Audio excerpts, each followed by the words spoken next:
C'est ce qui dérange un petit peu les entraîneurs. Ouais, c'est pas vraiment un Quand il y a match du déchet. où les équipes se donnent entre guillemets. Oh, carton rouge pour Jimmy Roy, premier tournant du match. Et quel tournant! Le carton rouge pour Roy. T'es bien placé, qui a vu tout cela. Peut-être après cette tentative, en tout cas, la tentative qui est repoussée en corner par Chariot, signé Toflib. L'ancien de l'Olympique Lyonnais donc. Ou attention à ce choc. Pour Guilain Vogui, alors là, on rebat les cartes et après le rouge de Jimmy Roy, il y a donc une nouvelle expulsion. Chahiri la passe pour Coucou. Pourquoi pas la frappe de Coucou, elle est cadrée, elle est repoussée. C'est Nzouzi Mata. Ouais, Nzouzi Mata bien tente sûr. sa chance. Sa dernière tentative avant de céder sa place. L'ancien buteur de Dunkerque.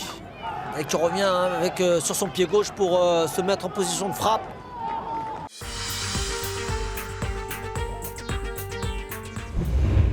Une nouvelle possibilité avec un corner frappé de la droite vers la gauche. Bernauer, c'est bien tiré. c'est C'est très bien très tiré. bien frappé, c'est but. L'ouverture du score pour l'US Concarneau.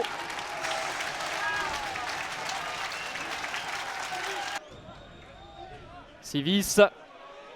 Bernauer. Oui. La frappe Oh de là là Bernauer là sur là la là barre. Faut se projeter. La contre-attaque, elle est pour Siacha ici. Oh, c'est un bon ballon. Avec Allez, faut finir. Oui. le deuxième but d'Andrew Young. Deuxième but pour Concarneau. Et c'est un doublé, mon cher Mathieu. Il est signé donc Andrew Young, l'homme du soir pour le moment. Et Lavigne peut-être. Attention. Lavigne face au gardien, Oui. le petit pont. Et le troisième but. Le troisième but de l'US Concarneau. La fête est complète grâce à Valentin Lavigne.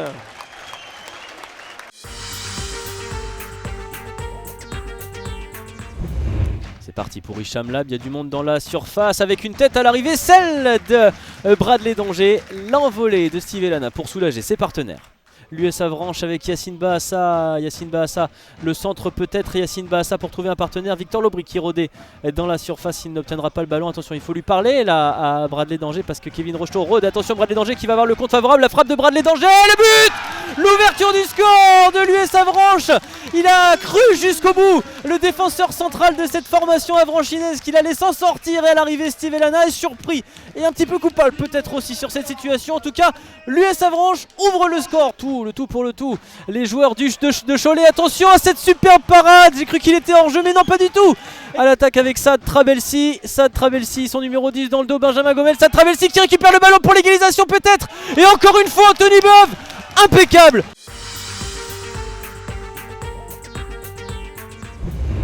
Des Corses qui commencent à gagner un petit peu plus de duels, même si là c'est Garita qui gagne ce duel. La frappe de Garita, elle est boxée des 2 points par Milovsavljevic.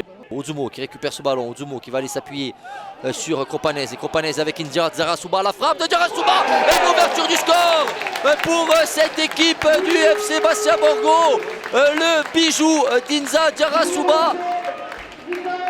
Et sur Chamal qui percute, Chamal qui frappe, c'est contré, et la barre, ce ballon qui vient s'écraser sur la barre transversale.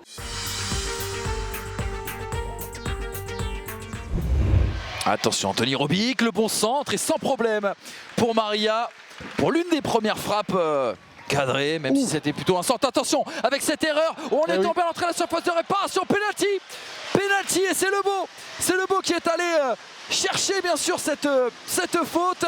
Anthony Robic contre Maria, et le contre-pied parfait. Ouverture du score ici au stade Francis Lebasser, 1-0 en tout début de match.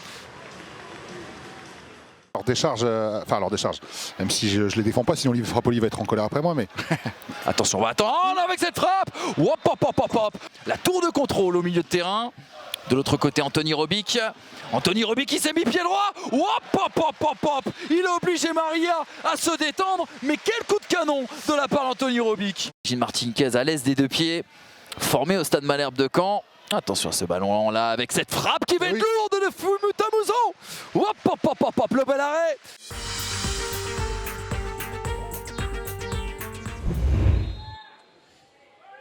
C'est parti, la fin de Benard. Pour Lamine Gueye, c'est magnifique. Et c'est pleine lucarne. Je vous l'annonçais. C'est un diable ce Lamine Gueye. C'est le joueur le plus décisif du championnat national. Et... Lamine Gueye à la baguette. C'est bien frappé pour Antoine Mathis qui place sa tête et qui fait le break juste avant la demi-heure de jeu. Et une fois de plus, qui est là pour la passe décisive? Lamine Gueye. Pour scorer, attention là, je crois que c'est Alassane Diaby qui a pris une grosse semelle et c'est le rouge. C'est le rouge, rien ne va plus pour les Toulonnais. Touba face à Boulogne, 2-0 désormais pour Concarneau face à Lyon du Cher. Attention, Idrissa Ba pour Yankouba Jarju qui vient mettre le troisième but. Yankouba Jarju qui était en terrible manque de confiance ces derniers temps, qui vient de rentrer en jeu. Là, qui fait le grand pont sur Randy Goteni. Il a tenté de servir Achille Anani, mais le ballon est toujours pour aller Burgi Anani. Le voici à la limite du hors-jeu. Achille Anani qui ouvre le score ici à Dunkerque et qui inscrit son 12e but de la saison. Et ça fait 1-0 pour les joueurs. Ludovic Gamboa là qui peut centrer à nouveau. Mathieu Pichot qui se trouve un petit peu. Et Guillaume Bosca qui égalise. Et que dit monsieur l'arbitre? Il me semble qu'il a désigné le point de pénalty. Guillaume Bosca face à Mathieu Pichot, le pied gauche du numéro 7 Dunkerquois qui fait mouche et ça fait un partout maintenant à Dunkerque entre le leader Dunkerque et cette équipe de Bourg-en-Bresse-Péronard. Et puis on va continuer à aller les chercher pour essayer de mettre ce second. Un carton rouge pour Émeric Dudouis. Ah non, c'est pour Dimitri Boudot. Oh, le carton rouge de Dimitri Boudot pour une faute. Raïm Sako, Sofiane Attic encore dans la surface de réparation pour Théo Ndika. Oh, il est absolument tout seul, Kassim Daouma. Kassim Daouma qui marque le deuxième but pour les joueurs de Bourg-en-Bresse. Il était libre de tout marquage. Théo Ndika qui est passé en position de hors-jeu. Théo Ndika qui s'avance devant Maraval. Et Maraval qui réalise l'arrêt qu'il faut. Et Dunkerque qui joue aussi plus haut, forcément. Bosca en bonne position, qui frappe, qui marque. Oh, il l'a mis dans le petit côté. Dans le petit côté de Mathieu Pichot là qui est pas exempt de tout reproche. Encore la solution à droite, mais il y va tout seul. Thibaut Viala dans la surface de réparation. Et encore c'est Gomis, c'est Bayo. Et Bayo qui marque ce but, qui prend un contre-pied. Mathieu Pichot, complet retournement de situation ici à Dunkerque avec ce troisième but. Pour Arnold Lem qui est face à Alexandre Louré, qui centre pour Anani. Et Anani qui marque le troisième but. Oh, il est assez exceptionnel ce match. Il est exceptionnel, ça fait 3 buts partout. Servir Rafik Bougedra, Anani il est tout seul là, Anani est tout seul. Ce ballon qui est contré par Dembatia, mais le ballon qui reste et Anani qui frappe et qui met ce quatrième but. Troisième but de Achille Anani et quatrième but burgien. Oh la Messédite là pour les Dunkerquois.